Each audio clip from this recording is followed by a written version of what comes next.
Okay, let's just jump right in and unpack this core dilemma. It's something that every single person using a Unix-like system faces, probably without even thinking about it. Hmm. You need to do a really basic task, right? Like you just want to change your password. But the file that actually stores all that critical information at Set Shadow, it's owned by root. It's completely locked down. Completely. And your regular user account just can't touch it. So you hit a wall. You would. If the operating system just, strictly enforced that least privilege idea all the time, you'd have to log out, find an admin, maybe log in as root yourself. Hmm. It would be an absolute nightmare, a totally unusable architecture. Right. So the system needs a way around its own rules, but it has to be surgical.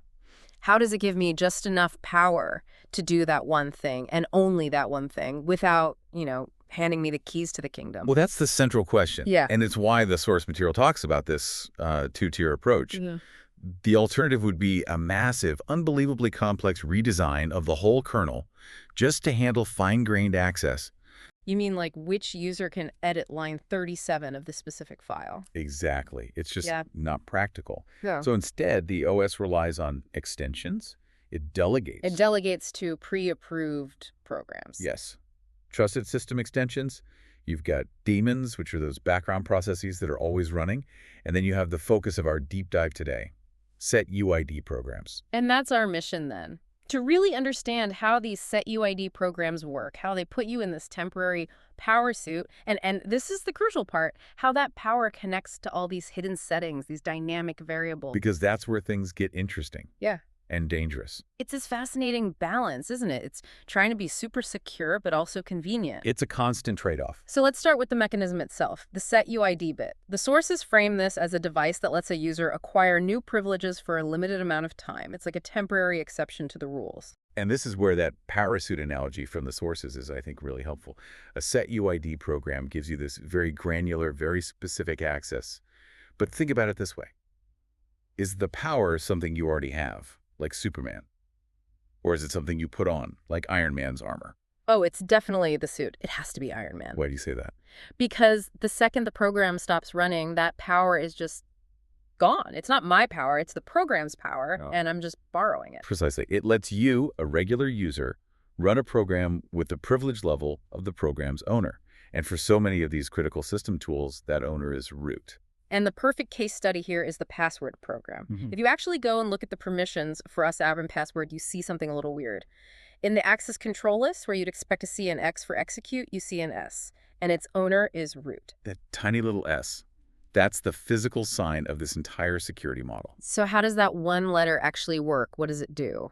To get that, we have to look at the two different user IDs, or UIDs, that every single process has. First, you've got the real UID, RUID. Okay, and that's just me, right? The user who typed the command. Simple as that. It identifies the real person who launched the program. But then there's the second one, the effective UID, the EUID. And that sounds like the important one. It is. It's the crucial one. The EUID is what the system actually looks at to decide permissions. In a normal program, your URID and your EUID are exactly the same. They're both just your regular user ID. Well, when I run password, that's bit flips the script. It flips the script completely. Your RUID, your real ID, stays as you. It proves you ran it. But your EUID, the effective ID, instantly changes to the ID of the program's owner, Which is root. which is root.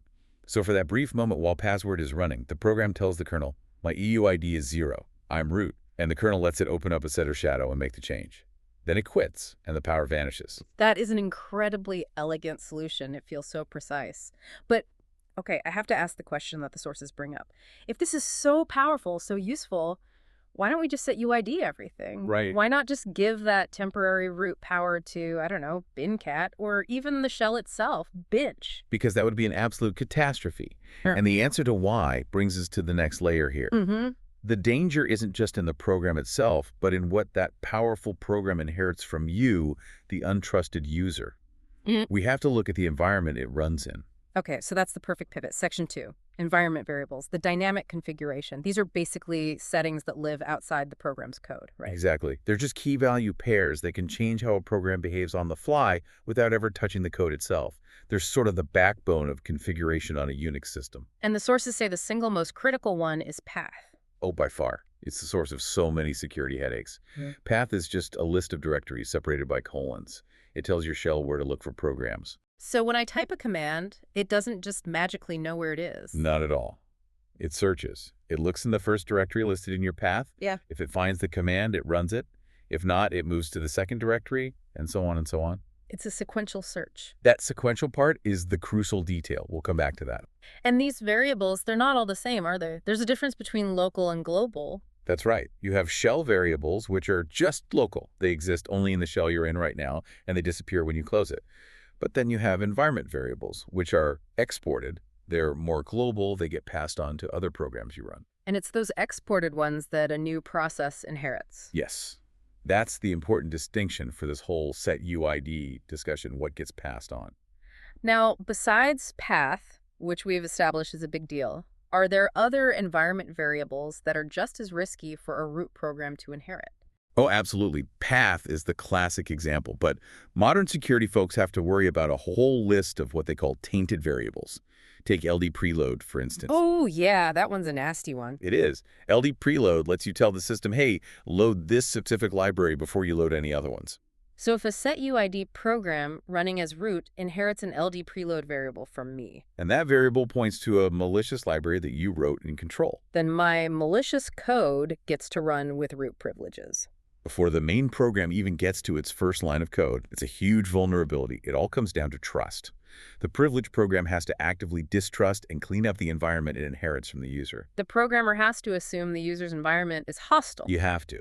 If you don't, you're leaving a massive door wide open. which sets the stage perfectly for our third section here, the environment handoff. We have the powerful SetUID program on one side and this dynamic user-controlled configuration on the other. How do they actually meet? Well, the environment gets passed along when a new process is created, but the method really matters. If a process just uses the fork system call, it makes an exact copy of itself, and the child process gets a carbon copy of the parent's environment. Okay, that's simple inheritance, but launching a whole new program, like when I type password in my shell, that's different, isn't it? It is. That typically uses the execv system call, and that call completely replaces the current process with a new one.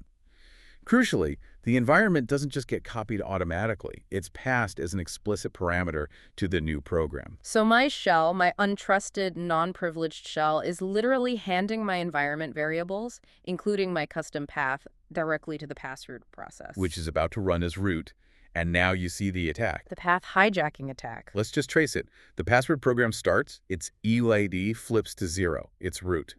Now, let's say somewhere inside its code it needs to do something simple, like use the grep command. And if the developer was a bit lazy and just wrote grep instead of the full path, bing rep, Then, the password process, which is running as root, has to find grep. And to do that, it looks at the path variable it inherited from you. and I, as the malicious user, have already put a different directory at the very start of my path. Maybe tempt me evil scripts. Exactly. And inside that directory, you've placed your own malicious script and you've named it grep. So because the search is sequential, The root privilege program finds and runs your script first. and because it's a SetUID program, my script executes with root privileges. And that's it. Game over. The program was tricked. It intended to run a trusted system utility, but because of the dynamic context it inherited, it ran malicious code chosen by the untrusted user. So this whole mechanism, this SetUID thing, it's a trade-off. It avoids a huge, messy kernel redesign, but it puts this enormous responsibility on developers to sanitize absolutely everything that comes from the user's world. Every single thing, Um, especially the invisible things like environment variables. So let's try and synthesize all this. SetUID programs are these essential tools for temporary controlled privilege escalation. They work by splitting the real UID from the effective UID. Right. And environment variables are the dynamic context that every program runs in.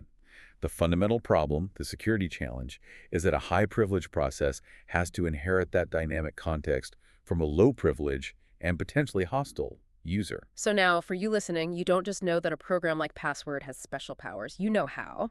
You know about the RUID and the EUID, and you know about the dynamic environment with things like path and LD preload. That can be used to trick it. It completely changes how you look at system security. And just think about the challenge of actually writing one of these programs. You're a developer. Your program starts. It knows its EUID is root, but its RUID is a regular user. The entire dance of writing that program securely is knowing when to drop your effective privileges down to the user's level to handle their input safely. And then when to raise them back up to root to perform the one sensitive operation you're allowed to do. That tension right there between running as root for power and running as the user for safety, that's the absolute core of secure programming on these systems. So here's something to take away and think about. Go look at your own system. Find the SetUID programs. You can find them with a simple find command. Look at which ones are owned by root, and then ask yourself this. If this program was tricked, if it ran something from a malicious path, what's the worst thing it could do? That exercise is the real beginning of mastering system architecture.